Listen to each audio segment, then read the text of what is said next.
오늘은 우리가 마가복음을 잠시 중단하고 성찬에 대한 또 이러한 중요한 의미들을 또 함께 배워가는 시간을 갖도록 합니다.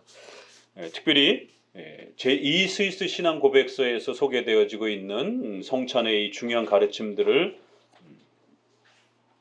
첫 번째, 두 번째로 좀 나눠서 이번 달에 또 이렇게 등록하는 또 많은 분들이 계셔서 이제 등록 신자가 된다라고 하는 건 적어도 교회의 성찬 신자가 된다라고 하는 이러한 중요한 감격스러운 또 자리입니다. 그래서 앞부분에서 우리가 계속해서 성찬에 대해서 또 이렇게 배워왔지만 이 우리 등록하시는 분들을 또 우리가 또 생각하면서 이러한 성찬의 또 이러한 귀한 의미들이 얼마나 소중한 것인가를 더욱 깊이 좀 이렇게 배워가는 시간을 갖도록 합니다. 다음 달에 또 제2 스위스 신앙 고백 성찬에 대한 부분, 또 오늘은 성례전에 대한 부분 이렇게 둘로 나눠서 제2 스위스 신앙 고백서가 소개하는 성찬에 대한 그 풍요로움들을 함께 읽어가면서 또 배워가도록 합니다. 성찬에 대해서 왜 이렇게 우리가 관심을 가지고 또 열심을 내야 하는 이유가 있습니까? 성찬은 앞서서 계속 말씀드렸던 것처럼 종교개혁의 꽃입니다. 오늘 우리 시대야 성찬에 대해서 관심이 없지만 종교개혁 시대는 바로 이 성찬을 어떻게 성경적으로 바르게 회복할 것인가에 대한 이 고민이 결국 종교개혁의 마지막 열매였고 마지막 꽃이었던 것을 보게 됩니다. 그래서 루터와 쯔빙글리가 각각의 지역 속에서 종교개혁을 이루어가면서 교회를 건강하게 회복해 갔지만 1529년에 말부르그 회의라고 하는 그 회의를 통해서 15개의 신조를 고백 조항을 만들어서 신앙 고백을 통일시키기 위해서 그렇게 협력을 했습니다. 그렇지만 마지막 15번째 성찬에 대한 그 마지막 고백을 결코 서로 합의할 수 없어서 결국 공동 신조가 만들어지지 아니하고 결국 헤어지게 됩니다.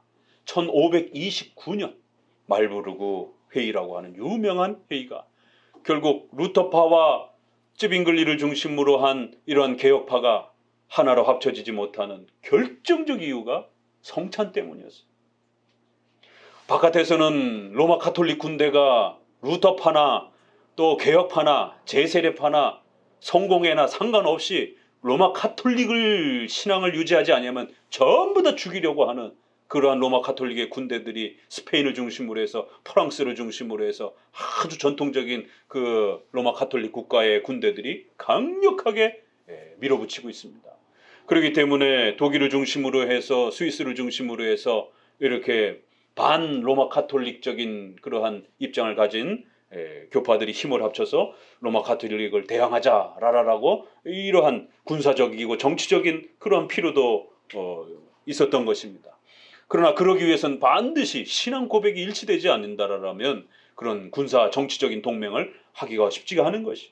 그래서 루터와 쯔빙글리를 중심으로 해서 그러면 같은 반 로마 진영이니까 로마 가톨릭을 반대하는 건 똑같으니까 그럼 서로가 신앙 고백서를 하나 만들어 보자 라고 해서 모였지만 삼위일체 기독론 또 많은 부분에서 일치를 이뤘지만 결국 성찬 부분에서 루터파는 성찬에 그리스도가 임재한다라고 하는 이런 공제설을 강력하게 주장을 했고 쯔빙글리는 성찬은 아무것도 아니다라고 하는 그저 상징일 뿐이다라고 하는 성찬을 그렇게 지나치게 강조하게 되면 로마 가톨릭으로 돌아간다라고 염려한 거예요. 그러나 루터는 성찬을 그렇게 등한시하게 되면 하나님이 우리에게 주신 은혜의 수단이라고 하는 이 엄청난 보물을 잃어버린다라고 성찬을 그렇게 등한시하는 쯔빙글리의 이러한 또 과격한 성찬 배격주의를 이해할 수가 없었던 것이. 그래서 삼위일체 기독론 다 공유했지만 성찬 부분을 일치시키지 못해서 그 회의는 결렬이 됐고 결국 쯔빙글리는 카펠 전투라고 하는 그 전투에서 전사를 하시게 됩니다. 도대체 왜 이 종교개혁의 거물인 선조들인 큰 스승인 루터와 쯔빙글리는 이 성찬을 합의하지 못했을까? 그만큼 성찬은 중요했던 것입니다. 기독교의 정체성이라고 생각했던 거예요. 기독교의 뿌리라고 생각했던 것이에요. 그래서 동료이긴 하지만, 넓게는 동료이긴 하지만, 카톨릭을 반대하는 그런 동료이긴 하지만 그 신앙의 순수성을 확보할 수 있는 부분에서는 부족함이 있다라고 생각해서 서로 각자의 길을 갈 수밖에 없는 그러한 아픔이 있었던 것이에요. 오늘 장로교와 이런 오순절파와 또 일반 복음주의가 왜 그렇게 다른가? 하나님 믿으면 그냥 같이 가지.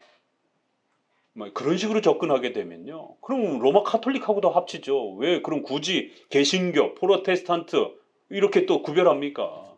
그냥 로마 카톨릭하고 그냥 합쳐서 또 동방 정교회랑 합쳐서 그냥 온 세상에 기독교는 하나만 있으면 되는 것이지 왜 이렇게 기독교가 많으냐.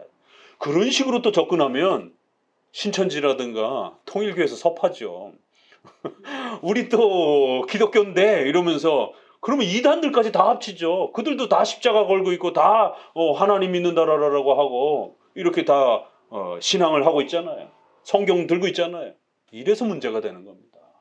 교회 역사에는 분명히 이단도 존재하고 또 교회 역사는 이단은 아니지만 이단적인 아주 수준이 떨어지는 그런 또 부분도 존재하고 그렇기 때문에 장로교회는 바로 그런 부분에서 초대교회 어거스틴과 또 루터와 칼빈으로 이어지는 이러한 사도적 신앙을 온전히 지켜내기 위해서 마지막까지 이러한 기독교 교리를 포기하지 아니하고 지켜내려고 하는 또 그러한 결단과 또 고민이 있는 것입니다. 자, 그럴 때에 두 번째 또 한 번 협의가 들어갑니다. 1549년에 오늘 우리가 읽어야 될 블링거라라고 하는 쯔빙글리의 제자인 블링거가 작성한 이제 1529년에 말부르그 회의가 이루어지고 1566년이니까 그건 한 30년 이상 지났죠. 이번엔 칼빈하고 합의를 하는 성찬의 합의문서를 만들어 갑니다. 그래서 그 1566년이 나오기 전 1549년, 그러니까 딱 20년 만에 자신들의 선배였던 루터와 쯔빙글리가 1529년에 합의하지 못한 그 아픔을 다시 한번 되돌아보면서 1549년에 이제 블링거와 칼빈이 우리가 루터파하고는 합칠 수는 없다 할지라도 그러면 개혁파권 내에서 스위스 지역이 있고 제네바 지역이 있으니까 그러면 적어도 개혁파권 내에서는 우리가 이 부분을 합의를 만들어 볼 수 있지 않겠느냐라고 해서 좀 더 상징을 강조하는 쯔빙글리와 블링거 쪽 분들하고 좀 더 성찬의 중요한 하나님의 역사를 강조하는 칼빈과 적어도 이 부분을 함께 논의해보자. 만약에 블링거나 쯔빙글리의 입장이 제세례파처럼 성찬은 아무것도 아니야. 이거 완전 쓸데없는 것이야. 이런 식의 반성찬주의라면 너네랑은 합칠 수가 없다. 그렇지만 적어도 쯔빙글리의 입장을 보니 그 정도까지 반성찬주의는 아니고 로마 카톨릭을 염려해서 지나치게 의식화되었을 때에 로마 카톨릭이 될 위험을 염려한 것이지 그래도 성찬은 중요하다라고 이렇게 말한단 말이에요. 그러니까 너희가 제세례파처럼 성찬은 쓸데없는 것이야. 더 성령의 내적인 그러한 임재하심을 통해서 성령의 그러한 경험을 성령 충만의 그러한 성령의 이런 임하심의 경험을 하는 그런 게 더 중요한 거. 이런 주장 아니라면 스위스 쪽 이 개혁주의를 하시는 분들하고 우리가 함께 힘을 합쳐볼 수 있겠다.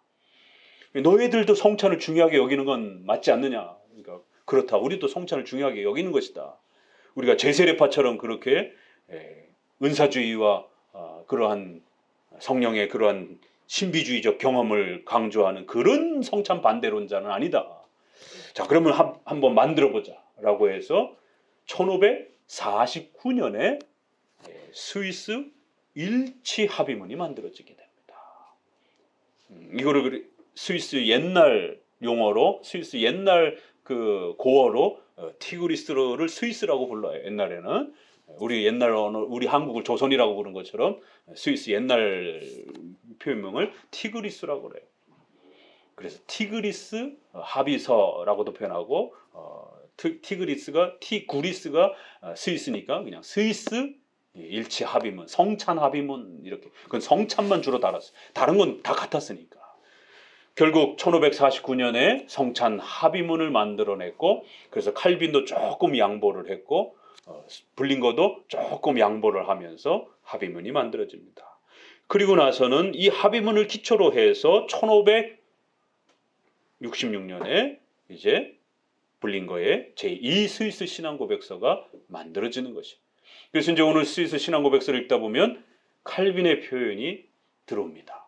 그러면서도 쯔빙글리 블링거가 많이 강조했던 영적 임재설에서 믿음을 많이 강조하는 그런 표현들이, 믿음이라는 단어가 많이 들어와요. 신앙이라는 단어가 많이 들어와요.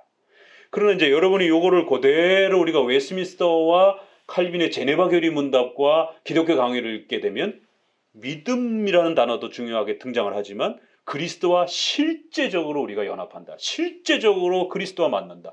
그리스도와 연합한다. 그리스도께서 이 성찬에 함께 하신다. 이런 부분이 단어가 굉장히 더 강조가 됩니다. 그래서 신조를 읽는 재미가 또 이렇게 풍요로움이 있는 것이에요. 자, 이렇게 성찬은 종교개혁의 꽃입니다. 오늘 한국교회는 코로나 때문에 엄청난 고통들을 겪고 있습니다. 신앙의 이러한 모습이 과연 이런 것인가라고 고민할 정도로 사회적으로 신자들도 갈팡질팡하면서 엄청난 고통을 겪고 있습니다. 결국 오늘 우리의 문제도 어디로부터 시작이 됩니까? 성경관에서부터 문제가 되는 거예요. 성경을 통해서 예배가 뭔지를 해석해내지를 못하는 거예요. 성경을 통해서 국가가 무슨 일을 해야 되는지, 국가가 전염병과 관련해서 어떤 일을 할 수 있는지에 대해서 읽어내지를 못하는 것이에요. 결국 오직 성경이라고 하는, 결국 이 성경관에 대한, 성경 해석에 대한 이 혼란이 가중되는 것을 보게 됩니다.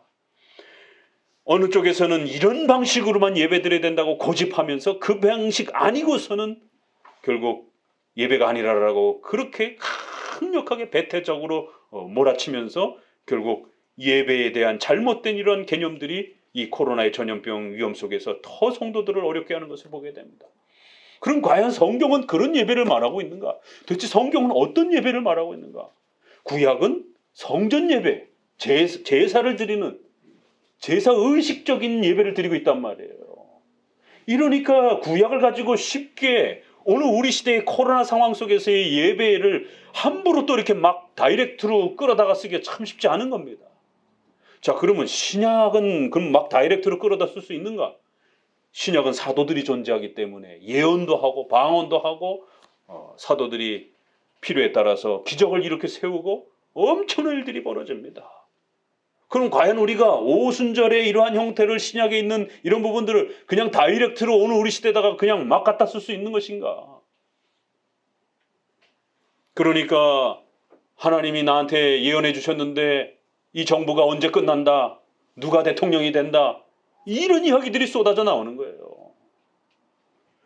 그래서 신약에 있는 이런 예배들을 그대로 끌어다 쓰기도 참 난감한 거예요.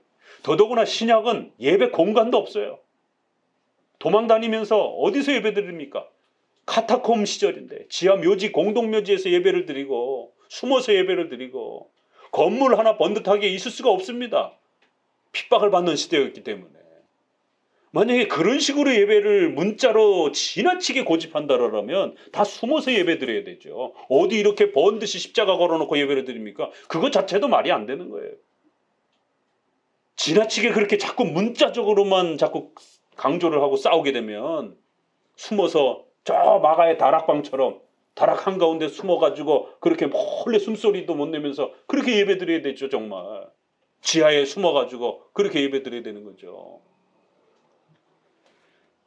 결국 성경관 문제입니다. 오늘 역대하를 왜 읽어드렸느냐면 구약의 이 수많은 신앙의 혼란과 부패함 속에서 이스라엘이 이스라엘은 멸망했고 이제 남유다도 점점 국군이 기울어가면서 이제 외부의 적에 의해서 침략을 당하면서 곧 나라가 멸망 직전에 있습니다. 그럴 때에 요시야 왕이 성전을 수리를 하다가 거기서 성경책을 발견합니다. 그리고는 그 성경책을 읽어보니 기가 막힌 메시지들이 담겨 있는 거예요. 하나님의 진노와 책망의 무서운 경고들이 쏟아지는 거죠.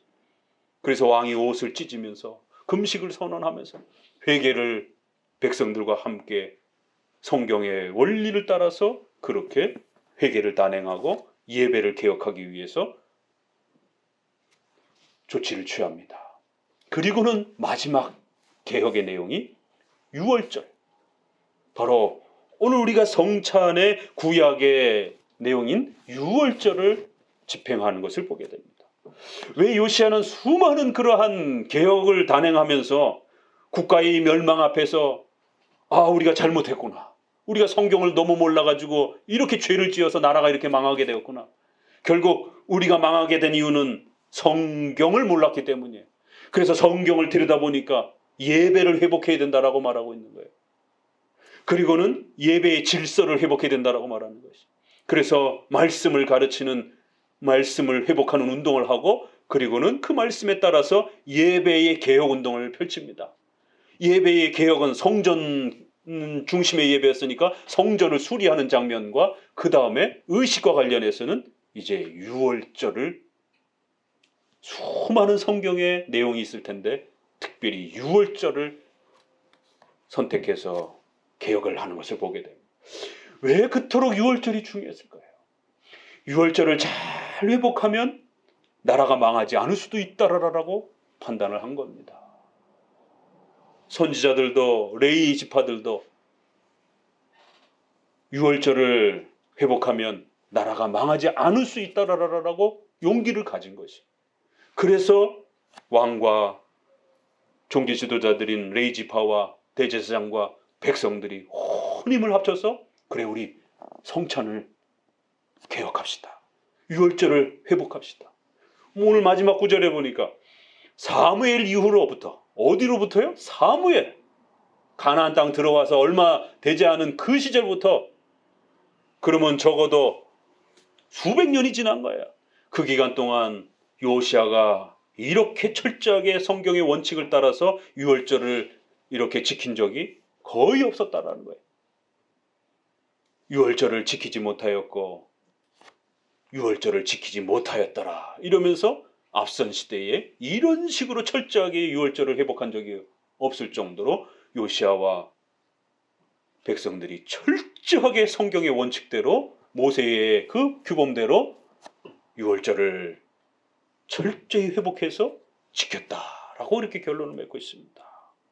이와 같이 당월에 여호와를 섬길 일이 다 준비되어서 요시야 왕의 명대로 유월절을 지키며 번제를 여호와에게 드렸다. 그러면서 유월절을 지키고 연속적으로 무교절을 지켰다라고 이렇게 말합니다. 이제 우리가 지난번에 특강을 통해서 이렇게 한번 특별 설교를 통해서 구약까지 다 한번 우리가 출애굽기 또 이렇게 레위기에서 3대 절기 쭉 살펴보았잖아요. 첫 번째 절기가 바로 1월 14일에 시작하는 유월절. 그리고 일주일 동안 무교절.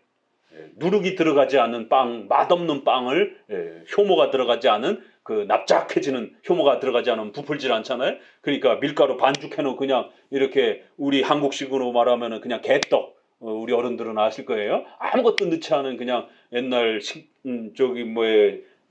식량이 없었을 때 그냥 그 보리개떡이라고 그러죠. 그냥 납작하게 만들어진 그런 밀가루 그냥 부침처럼 이런 딱딱하고 맛없는 이런 빵, 그걸 무교빵이라고 그러는 거예요. 무교빵을 먹는 그 일주일 내내 그것만 먹어야 돼요. 뭐 애들이 생각해 보세요. 하루만 먹어도 애들이 난리칠 텐데 그걸 일주일 동안 먹이는 겁니다. 왜 이걸 먹어야 돼 도대체?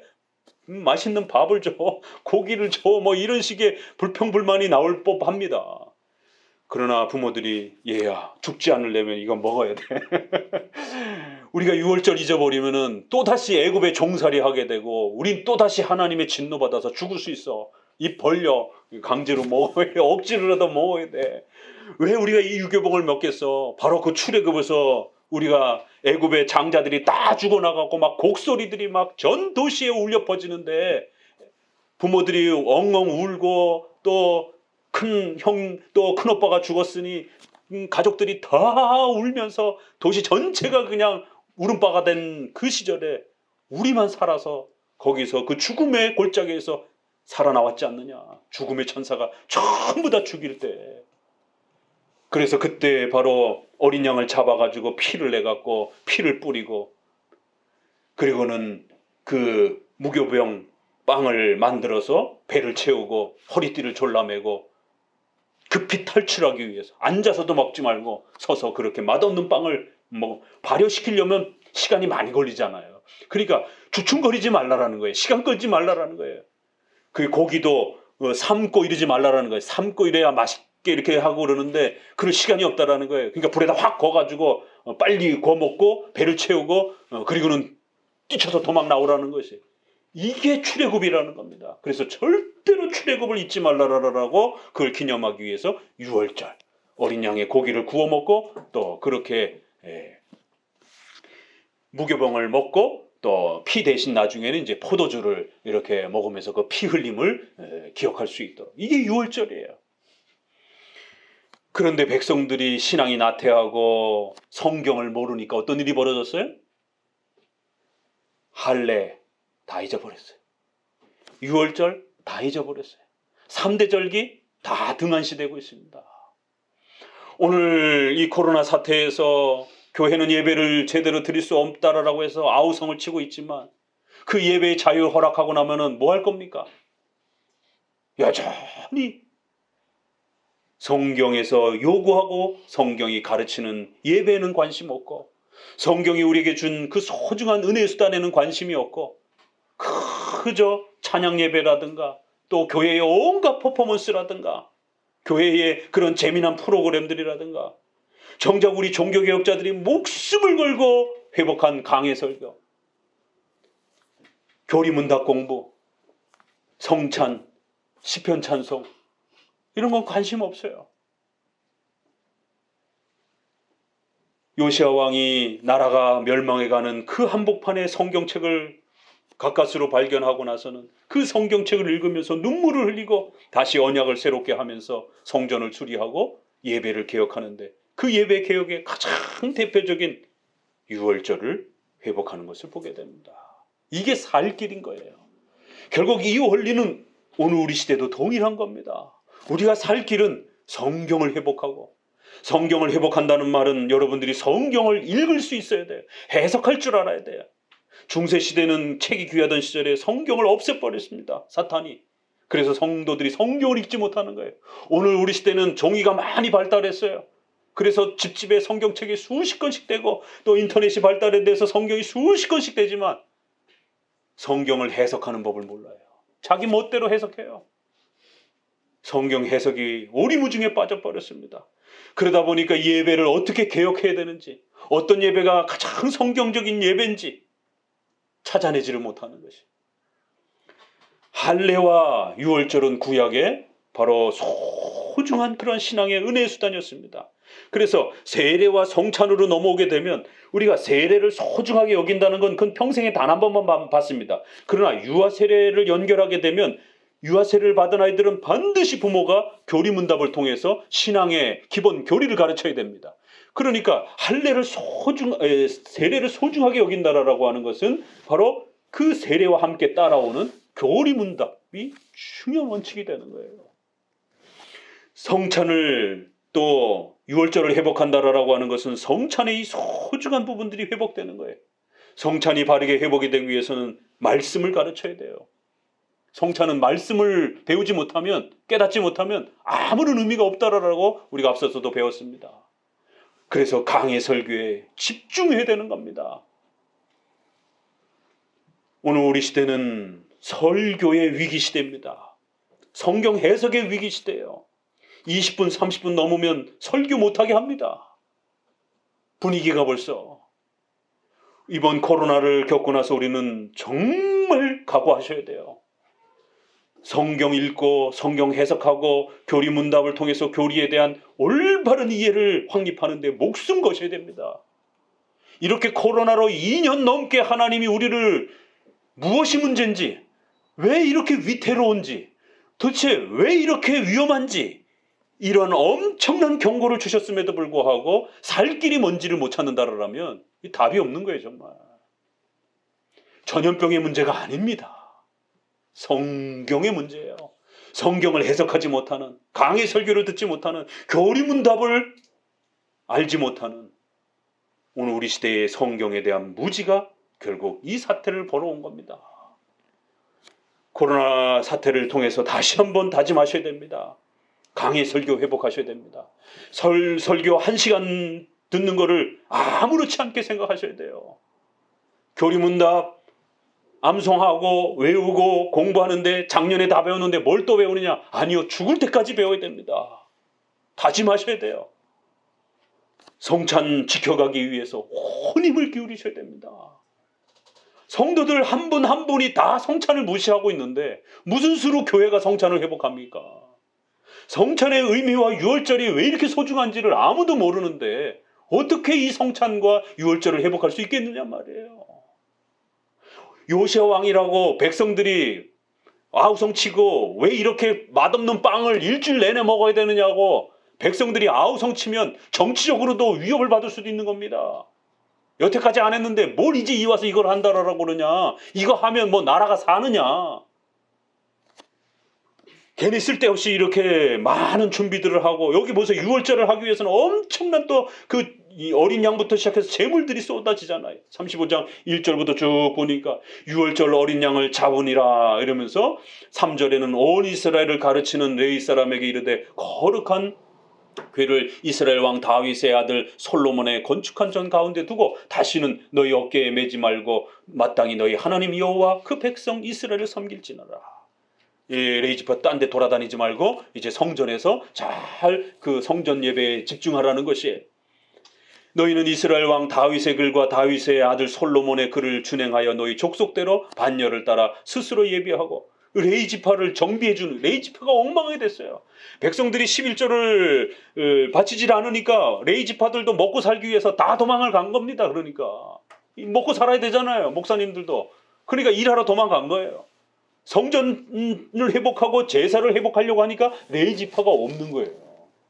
레이지파만이 짐승을 잡을 수 있고 거기에 제사장들만이 그 제사를 집례할 수가 있는데, 그래서 제일 먼저 레이지파들을 불러 세우고 오늘날로 말하자면 신학교 정비를 하는 거예요. 목사님들을 배출해내야 되는 신학교에서 자유주의, 이러한 신비주의, 오순절주의 가르치는 이런 신학교서들 다 잘라내야 됩니다. 교리문 다 강조하고 강의 설교 가르칠 줄 알고 히브리어 헬라어 원문 철저히 가르칠 수 있는 이러한 출중한 신학자들을 다시 배치시켜야 돼요. 그래서 반차를 따라서 순서를 따라서 이제 너희들이 레위인들의 이런 질서를 정비하고 유월절 어린 양을 잡아서 너희 형제를 위하여 예비하되 여호와께서 모세에게 전하신 말씀을 쫓아, 이 모세오경을 말하는 거예요. 성경 말씀을 온전히 따라서 유월절 준비를 하라는 거예요. 그러니까 레이지파가 우리가 이렇게 가난해가지고 도망갔는데 뭘 가지고 제사를 지릅니까 왕이요? 당연히 안 그러겠어요? 우리가 만약에 이 제사 드리라고 왕이 명령하게 되면 우리는 뭐 먹고 삽니까? 우리 굶어 죽습니까? 그 멀리 도망간 레이지파들을 어떻게 불러옵니까? 이런 하소연들이 나올 수밖에 없는 겁니다. 그래서 왕이 그래, 그러면 내가 가지고 있는 왕의 국고를 털어서라도, 내 사비를 털어서라도 그러면은 유월절 제물 준비해 줄게.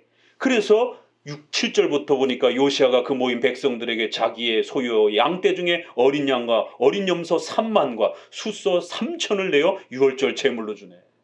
전쟁이 코앞에 있어요. 그럼 이런 왕실의 이러한 다 재산들 아닙니까? 그럼 왕이 이런 군비인데, 이게 군사를 정비하는 것도 중요하지만 그 재산을 제물로 바쳐서 유월절을 회복하는데 더 공을 들이는 걸 보게 됩니다. 그러니까 빨리 레인들 불러와, 내가 제물 준비해 줄게. 그러니까 그 다음에 8절에 방백들도 즐거이 희생을 드려 백성과 제사장들과 레위 사람들에게 주었고, 그래서 제사장들에게 양 2,600과 수소 300을 유월절 제물로 주었다. 이게 어마어마한 겁니다. 양 1000마리만 계산도 해보세요. 여기 다 넣지도 못합니다. 근데 두 번째는 방백들이. 고위 관료들이 눈치 보다가 왕이 이렇게 기부를 하니까 우리도 내놔야 되나 보다 이렇게 하면서 왕이 기부하는 걸 따라서 방백들도 내놓으니까 재물이 풍성해지잖아요. 그래서 또 9절에 또 레위 사람들이 두목들과 지도자들과 고냐냐와 그 형제 스마냐와 이렇게 해서 또 지도자들이 양 5천과 수소 500을 레위 사람들에게 유월절 제물로 주었더라. 그렇게 해서 제물을 전부 다 레위 지파들에게 골고루 이렇게 배치해 주는 것을 보게 됩니다. 그래서 10절에 이와 같이 섬길 일이 잘 준비 구비됨에 왕의 명을 쫓아 제사장들은 자기 처소에 서고 레위 사람들은 그 반열대로 서고 11절에 유월절 양을 잡으니 제사장들은 저희 손에서 피를 받아 뿌리고 또 레위 사람들은 잡은 짐승의 가죽을 벗기고 그 제물을 옮겨 족속의 차서대로 순서대로 모든 백성에게 나누어 모세의 책에 기록된 대로 여호와께 드리게 하고 소도 그와 같이 하고 이에 규례대로 유월절 양을 불에 구워 그 나머지 성물은 솥과 가마와 남비에 삶아 모든 백성에게 속히 분배하고. 이게 굉장히 번거로운 일입니다. 이게 피를 뽑아야 되고 그 가죽 다 벗겨야 되고 이런 수고를 감당하라는 거예요. 그래서 유월절을 회복해야 나라가 망하지 않는다. 우리가 살 길은 유월절을 회복해야 된다. 왜요? 그 성전 수리하다가 성경책을 발견하고 19절에 왕이 율법의 말씀을 듣자 곧 자기 옷을 찢으며, 그리고는 31절에 왕이 자기 처소에 서서 여호와 앞에 언약을 세우되 마음을 다하고 성품을 다하여 여호와를 순종하고 그 계명과 법도와 율례를 지켜 이 책에 기록된 언약의 말씀을 이루라 하고 예루살렘과 베냐민에 있는 자들로 다 이에 참가하게 하며 예루살렘 거민이 하나님 곧 그 열조의 하나님과 언약을 그렇게 맺었다 이렇게 표현합니다.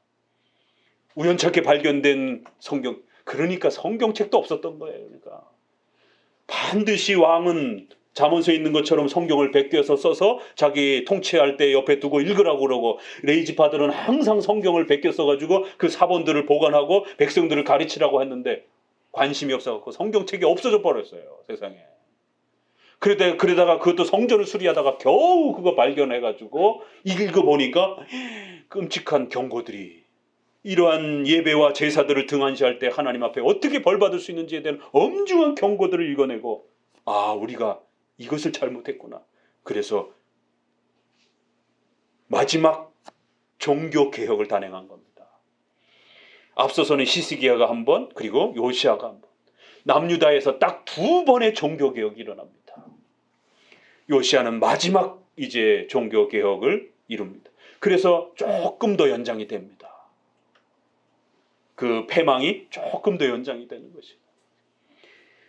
결국 오늘 우리 시대가 살 수 있는 길은 요시야의 종교개혁처럼 이렇게 하나님의 말씀을 따라서 하나님이 우리에게 세워주신 구약에는 할례와 유월절, 그 할례와 유월절을 집행하기 위해서는 반드시 그러한 또 교리문답과 또 이러한 강해 설교와 가르침들이 따라붙는 것처럼 오늘날 세례와 성찬을 통해서 우리의 중요한 또 이러한 은혜의 수단이 회복이 될 때 또 우리에게 허락되어진 종교개혁을 통해서 허락되어진 그러한 강해 설교, 교리문답, 또 성찬을 행할 때는 또 시편 찬송을 부르는 이러한 전통, 또 이러한 성찬의 이런 회복, 이러한 부분들이 오늘 우리 시대의 살 길인 것이.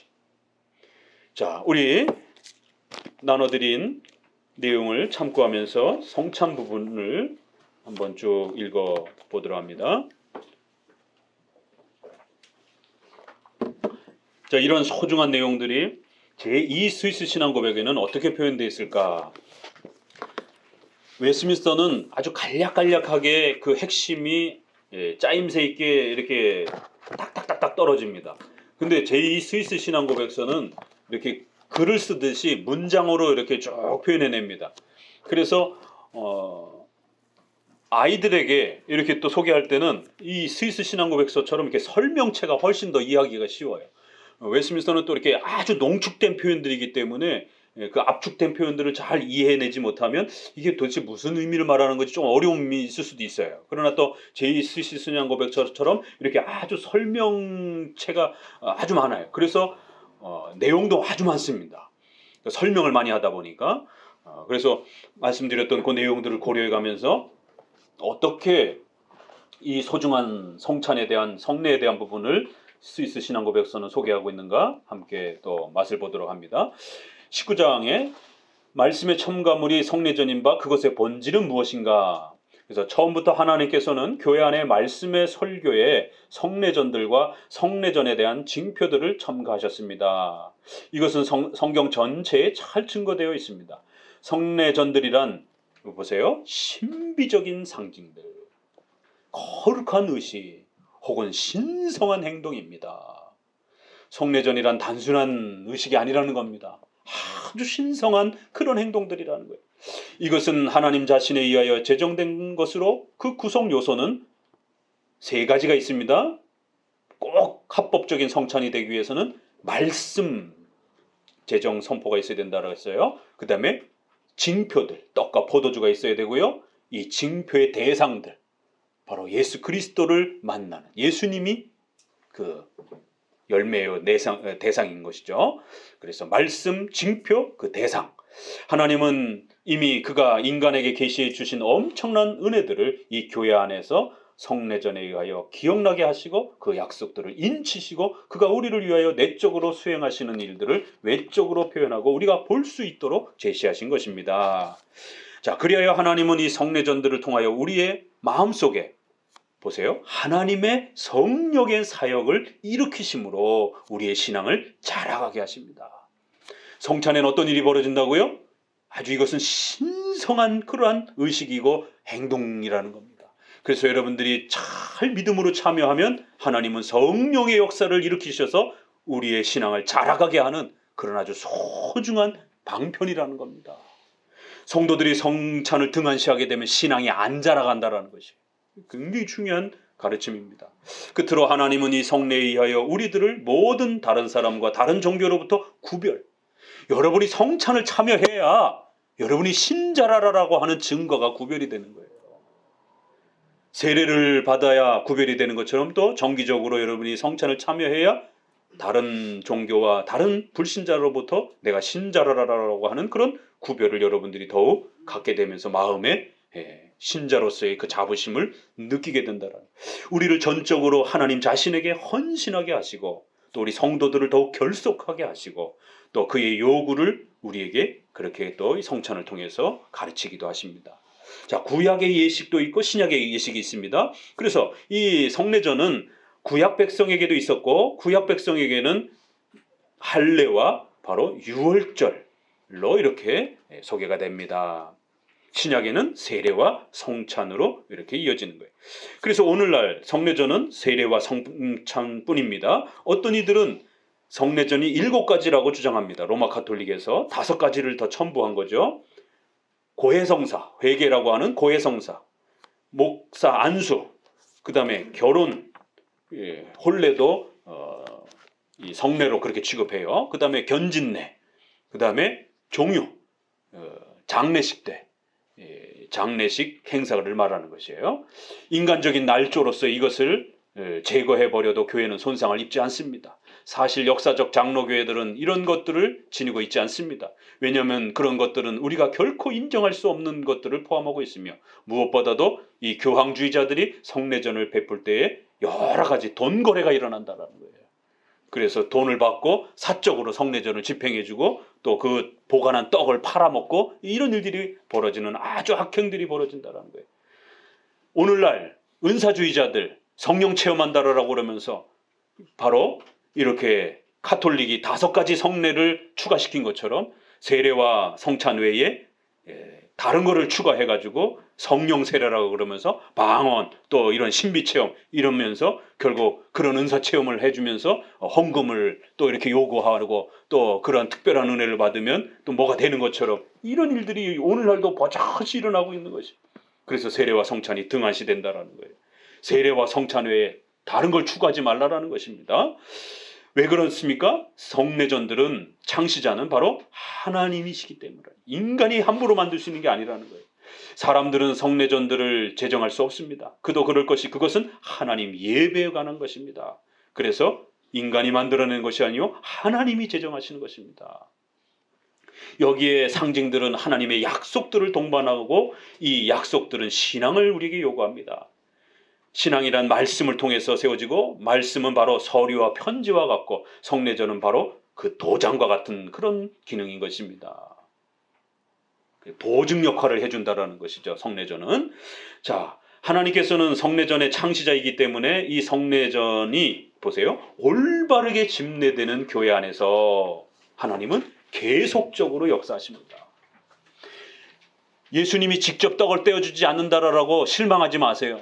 성경의 그 원칙을 따라서 바르게만 집례가 되면 비록 연약한 목회자가 떼어준다 할지라도 오늘날도 여러분이 예수님에게 받는 것과 같은 그런 놀라운 하나님의 역사를 배우시고 경험하시게 된다는 거예요. 왜요? 하나님은 계속 역사해 주시겠다라고 약속했다는 거예요. 신도들이 이 성례전을 교역자로부터 받을 때 하나님께서 이 제도 가운데 계속 역사하신다는 사실을 우리는 압니다. 이런 의미에서 그들이 성례를 하나님의 손으로부터 직접 받는 거나 마찬가지입니다. 계속 이 성찬에 하나님의 역사가 초대교회 때처럼 지금도 일어난다는 거예요.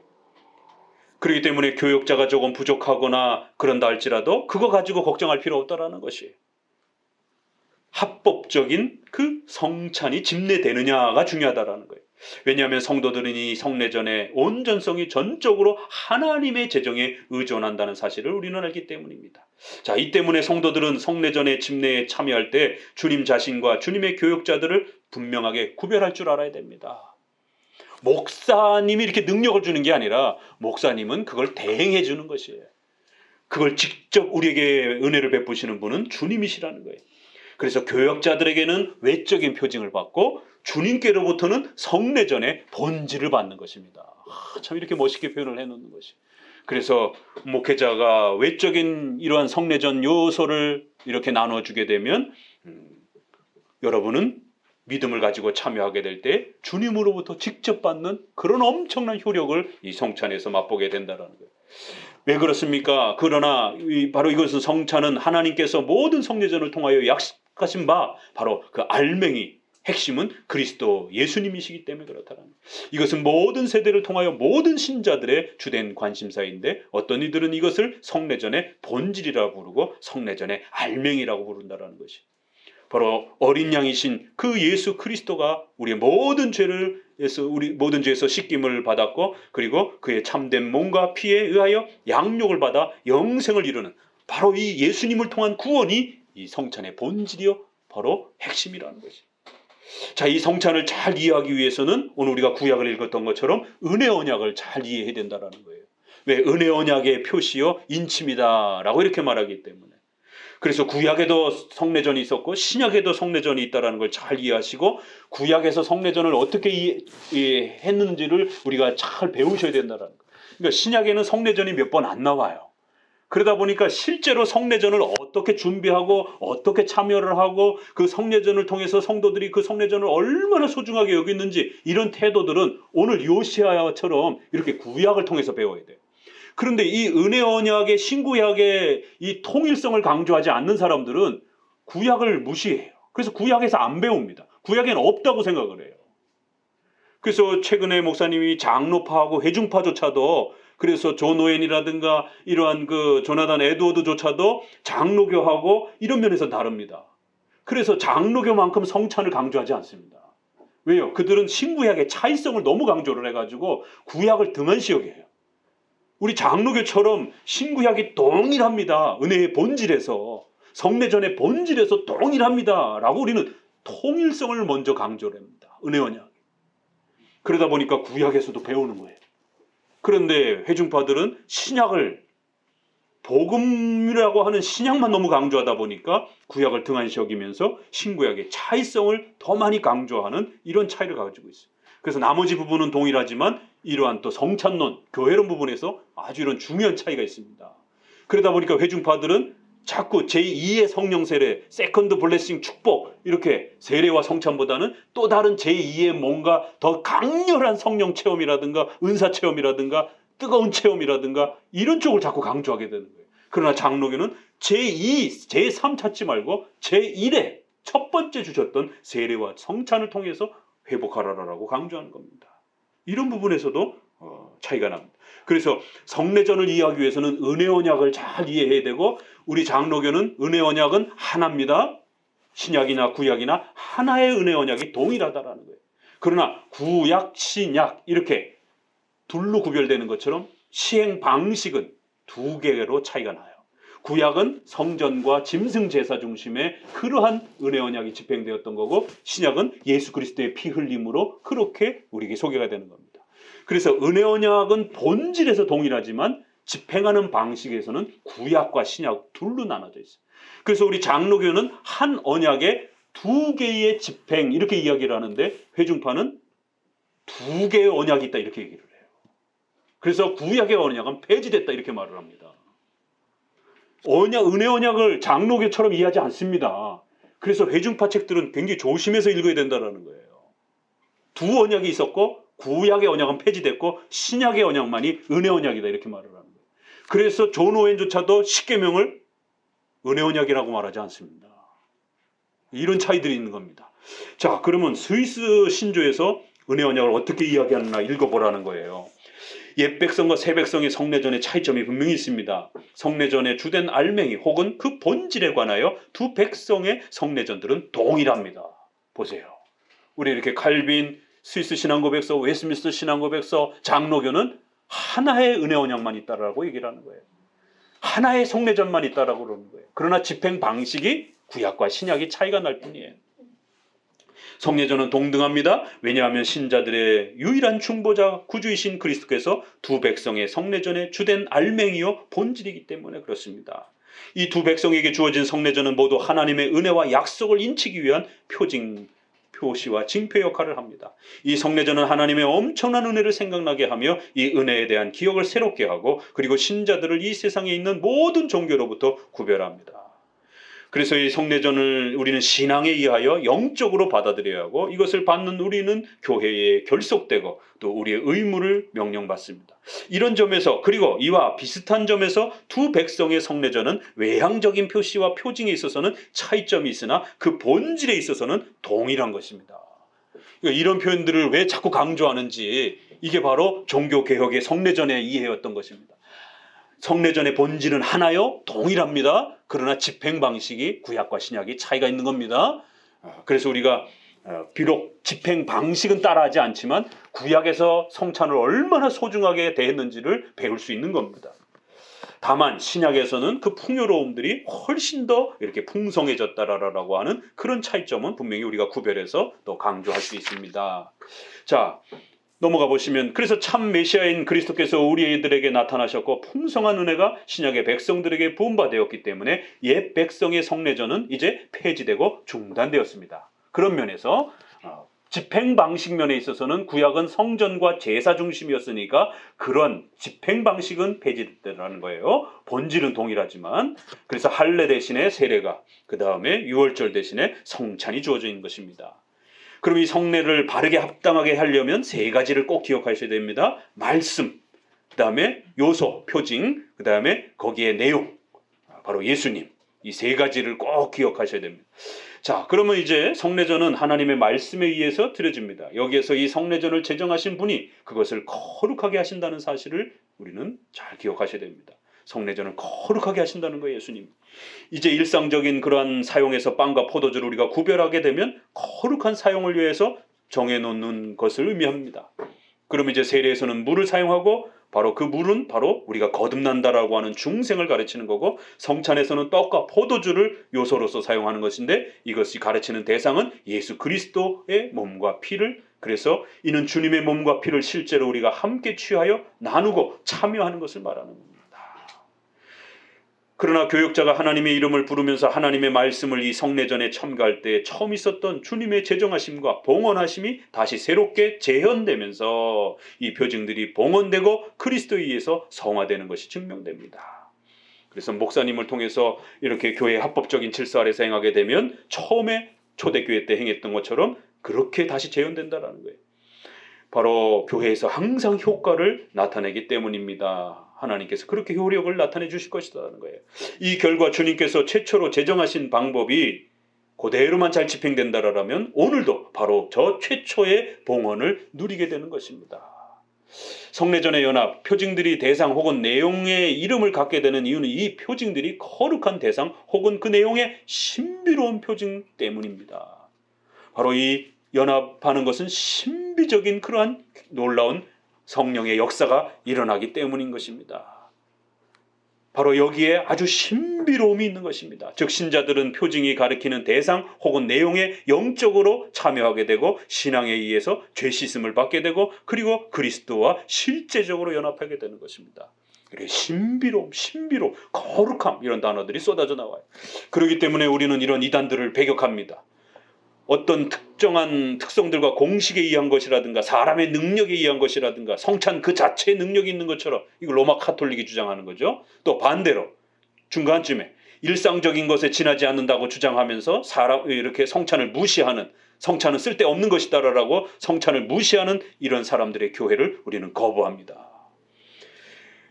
다음 은혜와 표징의 대상이 표징에 그렇게 긴밀하게 속박되어 연합되어 있어서 내포되어 있기 때문에 이 표징들에 외적으로 참여하는 사람들은 누구나 성찬의 참여의 은혜를 누리는 거다라고 이 로마 카톨릭이 성찬 그 자체의 은혜가 있기 때문에 불신자든 누구나 다 참여하면 그럼 성찬의 은혜를 누리는 거냐 이제 이렇게 주장하는 것에 대해서 우리는 조심해야 된다라는 거예요. 성찬 그 자체에 능력이 있는 것이 아니라 바로 하나님이 은혜를 주시는 거예요. 그리고 그 말씀의 능력이 있는 거예요. 이 성례전의 가치가 전적으로 신앙과 하나님의 신실하심과 순수한 선함에 달려있다는 사실을 기억하셔야 됩니다. 그래서 불신자가 이 성찬에 참여한다라고 해서 은혜를 누리는 게 아닙니다. 반드시 신앙을 가지고 참여해야 된다는 거예요. 중간쯤에 표징과 표징의 대상으로 구성된 성례전이야말로 거룩한 대상 혹은 내용을 의미할 뿐만 아니라 하나님의 힘을 빌려 표징의 내용을 제공하는 참되고 침해할 수 없는 그런 성례전으로 남아있게 됩니다. 왜요? 믿음으로 참여하는 자들에게만 그 성례의 은혜를 주시는 것이기 때문에 이러한 하나님의 강력한 은혜와 능력이 그러한 참된 믿음을 가지고 참여하는 자들에게 하나님의 복되신 은혜를 부어줄 것이다라는 거예요. 그래서 이 불신앙 때문에 하나님의 신실하심이 결코 무효화될 수 없습니다. 그래서 마지막에는 성찬 참여의 자격에 대한 부분들을 조금 더 다뤄주고 있는 것을 보게 됩니다. 자, 오늘 이처럼 구약의 요시아의 이러한 또 종교개혁 속에서 나타난 6월절의 개혁의 모습을 함께 살펴보면서 특별히 신앙고백서 아래 6월절 또 연관된 또 이러한 은혜 언약의 이러한 그 내용으로서 또 성례전의 의미들을 또 함께 살펴봅니다. 성례전이 가지고 있는 이 소중한 중요성, 그래서 우리 종교개혁자들이 왜 그토록 이 성례전을 소중하게 여겼는지 이런 부분들을 다시 한번 신앙고백서를 통해서 잘 읽어내면서 성찬에 대해서 계속 배워가셔야 됩니다. 이거 한두 번 읽어가지고 회복되지 않습니다. 배워도 또 까먹고 자꾸 잊어버리고, 왜냐면 이런 개념들이 낯설기 때문에 그래요. 은혜 언약, 또 이러한 표징, 또 표시, 또 이러한 성별의 기도, 뭐 이런 표현들이 굉장히 낯설어서 이거 그냥 뭐 이 빵을 어떻게 먹으라는 거예요 도대체? 어떻게 먹고 마셔야 되는 건지, 어떻게 참여를 해야 되는 건지, 이게 나에게 무슨 의미가 있는 것인지, 이런 것들을 성경을 통해서 교리의 이런 신앙고백서를 통해서 계속 이해해 가야 되고, 또 그러한 개념들을 자꾸 구축해 가셔야 돼요. 그러면 이 성찬에 그리스도께서 그 초대교회 때의 제자들을 앉혀놓고 우리 마가복음에서 보았지 않습니까? 예수님이 피눈물을 흘리면서 이 제자들이 영원토록 또 사는 동안에 그리스도와 연합하면서 예수님이 육체로 계시지 않는다 할지라도 이들이 보혜사 성령과 함께 예수님과 만나면서 동행할 수 있는 그 감격스러움을 제자들이 잃어버리지 않도록 예수님이 마지막 그 피눈물을 흘리면서 남겨주신 게 뭐예요? 성찬이에요. 여러분이 숨을 거둔다라면 자식에게 뭘 남겨두겠습니까?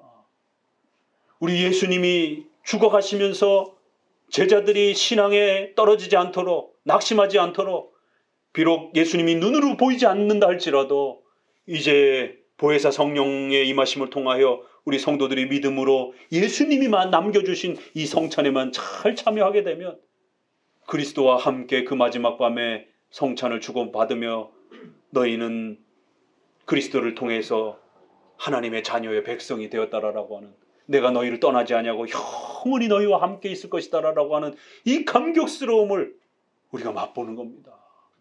이것만 확보가 되면 전염병이든 뭐든 우리 신자들에게 두려움이 없는 겁니다. 흔들림 없이 평생을 신앙을 갖고 살아갈 수 있는 든든함을 가질 수 있는 것이에요. 그걸 주시기 위해서 이 성찬을 만들어 주신 것입니다. 이렇게 소중한 성찬을 오늘 다 잃어버렸어요. 코로나 회복이 돼서 예배 자유롭게 드리면 뭐합니까? 성찬 1년에 2번도 안 하는데. 정작 지금 우리에게 그게 중요한 게 아니에요. 정말 우리에게 중요한 건 종교개혁을 통해서 회복했던 이 소중한 우리 신앙의 이 본질에 대한 핵심적 내용들을 강해 설교, 교리문답, 또 성찬, 시편 찬송 이런 부분들을 잘 회복해서 성경적으로 회복된 그 신앙을 유지할 때만이 하나님과 감격스러운 이 기쁨과 동행함을 누리며 살아갈 수 있는 것입니다. 오늘 또 새롭게 처음 성찬에 참여하시는 분들도 다시 한번 이러한 가르침들을 마음에 새기시면서 오늘 이 첫 성찬이 또 여러분의 또 죽을 때까지 끝까지 성찬을 지켜가는 그런 다짐으로서 성찬을 결코 소홀히 여기지 않겠다라고 하는 그런 강력한 또 결심과 다짐으로서 또 그렇게 참여하시기를 또 다시 한번 주의 말씀으로 권면을 드립니다.